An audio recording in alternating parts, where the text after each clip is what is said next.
कौन है फैसल वाडा? और उन्होंने ये कहा कि इन्होंने मौक़िफ़ नहीं दिया, लेकिन नहीं, वो है कौन? सेनेटर है।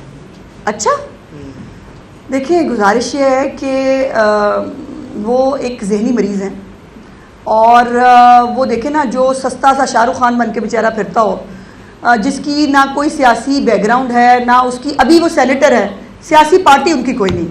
तो ये जो इस तरह के जहनी मरीज़ लोग होते हैं ना, जिनको इस तरह की हरकतें करके, इस तरह की बातें करके अपने आप को ज़िंदा रखने की कोशिश करनी पड़ती है, उनकी हालत पे तरस खाते हैं, उनके लिए अल्लाह पाक से रहम की दुआ मांगते हैं, उनके सवालों का जवाब नहीं देते।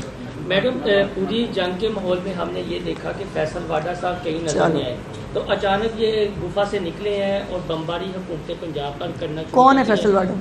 और उन्होंने ये कहा कि इन्होंने मौक़िफ़ नहीं दिया, लेकिन नहीं, वो है कौन? सेनेटर है। अच्छा, देखिए गुजारिश ये है कि वो एक जहनी मरीज़ हैं और वो देखे ना, जो सस्ता सा शाहरुख खान बन के बेचारा फिरता हो, जिसकी ना कोई सियासी बैकग्राउंड है, ना उसकी, अभी वो सेनेटर है, सियासी पार्टी उनकी कोई नहीं। तो ये जो इस तरह के जहनी मरीज़ लोग होते हैं ना, जिनको इस तरह की हरकतें करके, इस तरह की बातें करके अपने आप को ज़िंदा रखने की कोशिश करनी पड़ती है, उनकी हालत पे तरस खाते हैं, उनके लिए अल्लाह पाक से रहम की दुआ मांगते हैं, उनके सवालों का जवाब नहीं देते।